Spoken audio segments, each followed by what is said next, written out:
by the Prime Minister of Republic of Malta. Now the GA will listen to the Taoiseach of Ireland, His Excellency Micheál Martin.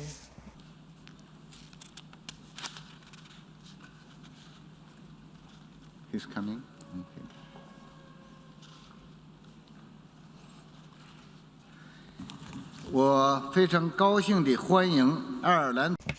It is my great pleasure to introduce the Ireland Prime Minister Micheál Martin, and he will make a statement at the GA. Distinguished heads of state and government, esteemed heads of delegations, Mr. Secretary General, Deputy Secretary General, friends. This week, in this hall, a series of alarms have sounded. They have sounded for conflict. They have sounded for COVID. They have sounded for climate. We have heard the alarms. Now we must respond. I believe that this is what the General Assembly, our Assembly of Nations, was created to do, our purpose, our obligation. The United Nations is a symbol of hope for billions of people around the world. The UN flag, a beacon of peace across the globe. The blue helmets, guardians to the most vulnerable. UN convoys, a lifeline to millions. The obligation we assume in this hall is to transform that hope in the face of our common challenges into a better future for all our peoples. Mr. President, today the climate crisis threatens our very existence on this shared and endangered planet. The COVID-19 pandemic has cast a shadow over our world. It has deepened global inequality, even as it has heightened our sense of interdependence. The people of the world now look to us, to this General Assembly Hall, to act and to lead. We cannot let them down. The simple fact is that we cannot succeed in addressing these global challenges without a strong, effective and fair multilateral system. As we begin to emerge from the shadow of the pandemic, let us do so more united in our resolve and firm in our conviction that the United Nations delivers for those who rely on it most. Let us commit to tackling this pandemic together, to make Leave No One Behind more than a mere slogan, in our words and, more importantly, in our deeds. Mr. President, vaccine inequity is a moral test for our global community. The rapid establishment of COVAX and the ACT Accelerator represents multilateralism at its best. I urge all Member States to continue to support the COVAX mechanism. This is the only way we can meet the target of a fully vaccinated world by mid-2022.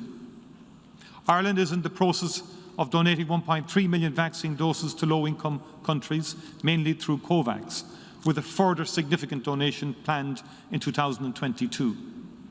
Our support to global health since the outbreak of the pandemic has reached over €200 million. The World Health Organization should remain at the heart of our global response to this and future pandemics. However, we must provide it with the political and financial support it needs to do this job. In Ireland, we have quadrupled funding to the World Health Organization in response to the pandemic. We must also consider change where needed to strengthen the multilateral architecture on pandemic prevention and response. Mr. President, when we reflect on the last 18 months, one thing is clear. The pandemic caught the world off guard. It has put into stark relief the simple and regrettable fact that we have not made sufficient progress in reducing poverty, that we have not made sufficient progress in increasing access to quality healthcare and education, nor in combating the climate crisis. Had we made more progress in the achievement of the Sustainable Development Goals, our societies would have been more resilient, better prepared to weather the storm, and lives would have been spared. We have less than a decade to achieve these ambitious global goals. We have a rare opportunity now to build back fairer, greener and better. The SDGs provide us with the blueprint. So too does our common agenda, the Secretary-General's vision for a future of global cooperation through an inclusive, networked and effective multilateralism. It is incumbent upon all of us to grasp this moment, to invest in a better world for all. Mr. President, for Ireland, our membership of the European Union has shown us that pooling our sovereignty enhances, not diminishes it, that abiding by international law brings immeasurable benefits, and that our commitment to multilateralism is not simply a stock phrase to insert into a speech, but is at the heart of who we are as a nation and as a people.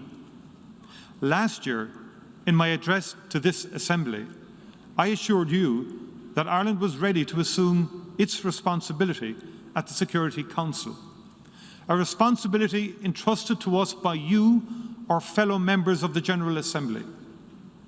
We do not take this responsibility lightly. Our own experience of conflict on the island of Ireland has taught us that building peace is painstaking, long, and often frustrating.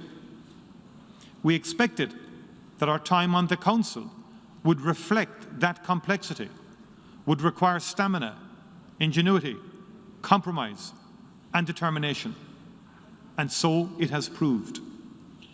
Every day for the last 9 months, we have sought to use our voice, to defend our principles, and to make progress towards the peaceful resolution of some of the world's most pressing conflicts.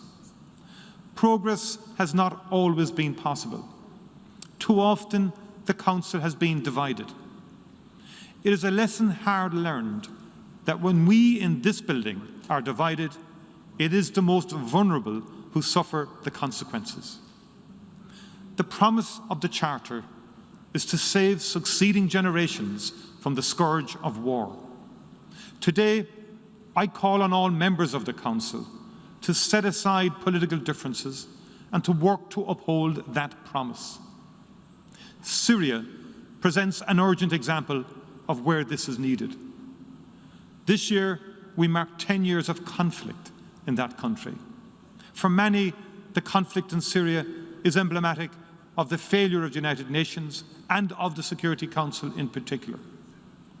On too many occasions, in the face of immense suffering, the Council choose inaction. Often, in response, it has been the General Assembly that has stepped up and stepped in. This body has taken bold action, critical to the resolution of this conflict. With Norway, Ireland is leading work in the Security Council to ensure that humanitarian aid continues to reach all those who need it in Syria. In July, the Council acted as one when it adopted Resolution 2585. That resolution ensured the continuation of the vital UN operation, which provides aid to 3.4 million people in northwest Syria. But humanitarian aid cannot be a substitute for political will. What 13 million Syrians in need of humanitarian assistance require most is a political solution. Mr. President, since January, Ireland has consistently urged the Council to act in response to the deteriorating situation in the Tigray region of Ethiopia. We have been horrified by reports of gross human rights abuses and violations, including widespread and systematic sexual and gender-based violence. For 10 months, a humanitarian catastrophe has unfolded before our eyes. The threat of famine looms large. This is unconscionable. We are speaking out clearly here today, as we have done in the Council for months.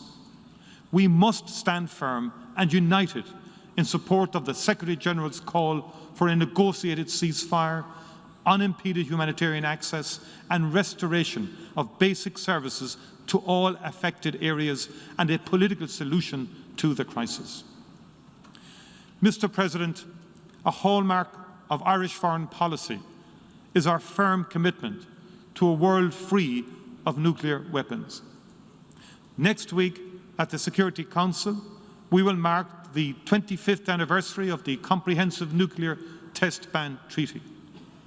We are committed to achieving a successful and substantive outcome to the Non-Proliferation Treaty Review Conference. We warmly welcome the entry into force of the Treaty on the Prohibition of Nuclear Weapons. As Security Council facilitator for Resolution 2231 on the Iran nuclear deal, we have engaged extensively to encourage a return to compliance by all parties. We welcome the commitment of the United States administration to return to the agreement. We urge Iran to seize this opportunity, to return swiftly to talks in Vienna, and to come back into full compliance with the agreement, including by cooperating fully with the International Atomic Energy Agency. Excellencies, the escalation of the Israeli-Palestinian conflict in May resulted in more lives lost, including the shocking deaths of more than 70 children. Ireland was deeply frustrated by the Council's inability to speak throughout this latest outbreak of hostilities. While we welcome the press statement agreed on the 22nd of May, it was too little, too late. A comprehensive, just and lasting peace is possible. Ireland is committed to achieving a two-state solution with a viable state of Palestine based on the 1967 borders, alongside the State of Israel, living in peace and security, with Jerusalem as the capital of both states. Young people, Palestinians and Israelis, are losing hope that peace can be achieved. As leaders, we must act now. I call on the international community to come together to renew efforts for a just and lasting resolution, including through a reinvigorated quartet. Mr. President, Excellencies, the world has watched in horror at the violence and chaos in Afghanistan. Millions of Afghans require urgent support, including those recently displaced by conflict, violence and intimidation.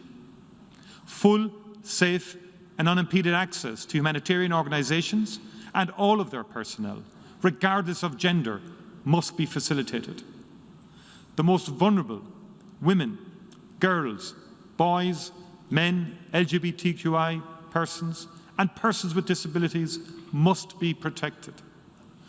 The situation of Afghan women and girls has been foremost in our thoughts. Over the last 20 years, Afghan women have asserted their rights and continue to assert their rights. And these rights include full and equal access to education, the right to healthcare, the right to freedom of movement in their own country, and the right to participate fully in public life.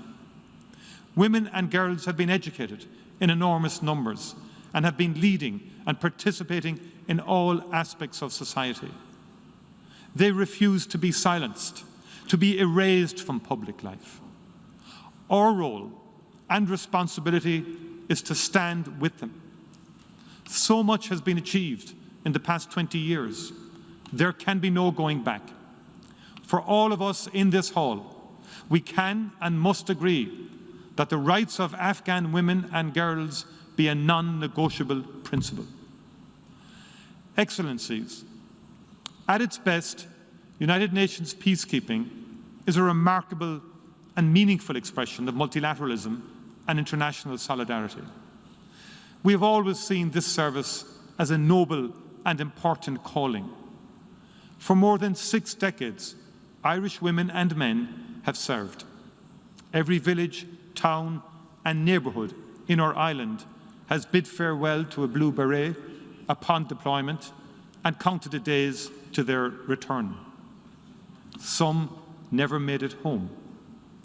Today, there are over 500 Irish personnel serving in UN and EU peacekeeping and crisis management operations. Every person who serves in a blue helmet deserves a mandate that matches the reality of the conflict on the ground, and that resources in turn match mandates. Equally, the transition from peacekeeping to peace building is a critical moment when sustainable peace is within our grasp, but oftentimes at its most fragile. Resolution 2594, led by Ireland and adopted unanimously earlier this month by the Council with the support of 97 members of this Assembly, sends a strong and united message that the United Nations is committed to supporting its members through this sensitive juncture on the path to peace. There can be no gaps when it comes to protecting civilians. Excellencies, in Ireland, we have learned the importance of an inclusive approach to building peace.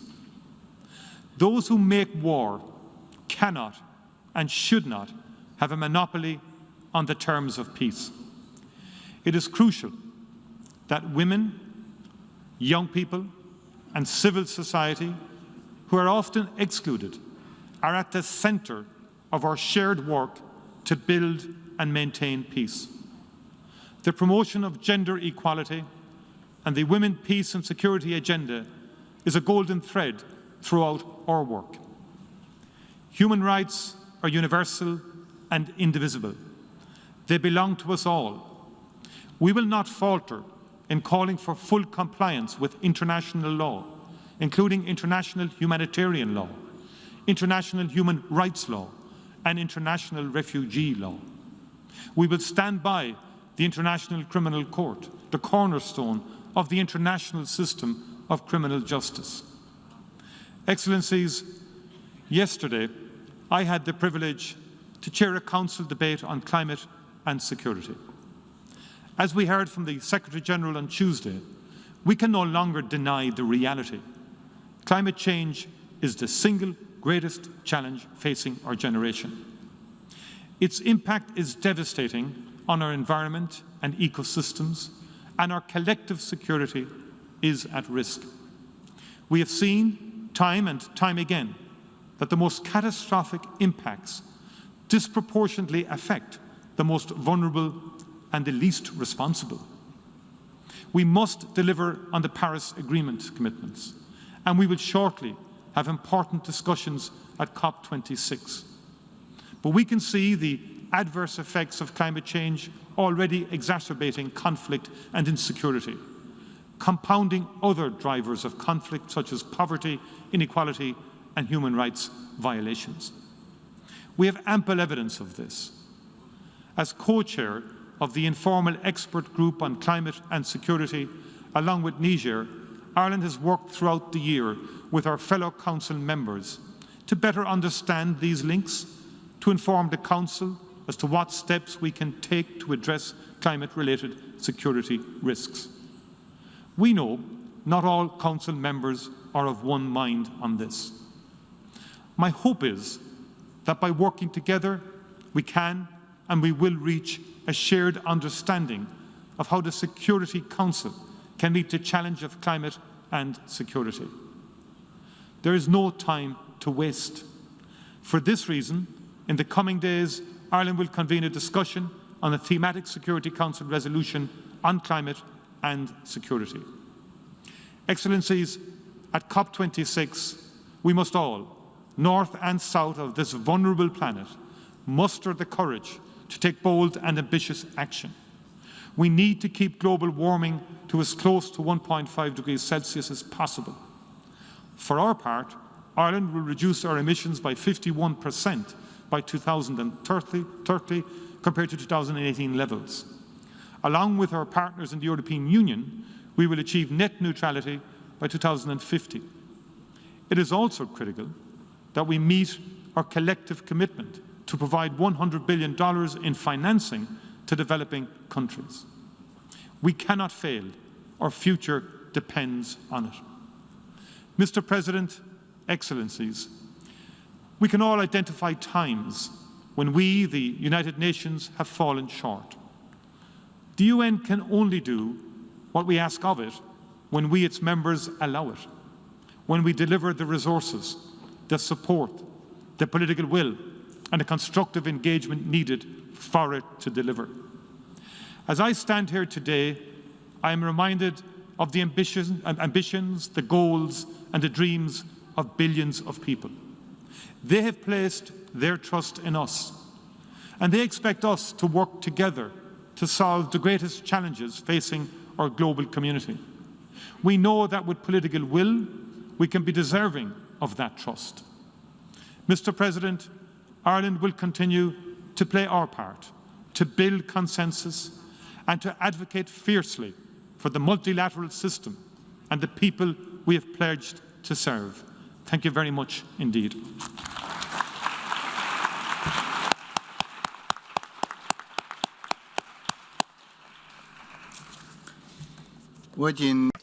On behalf of the Assembly, I wish to thank the Taoiseach of Ireland for the statement just made, and I request protocol to escort His Excellency.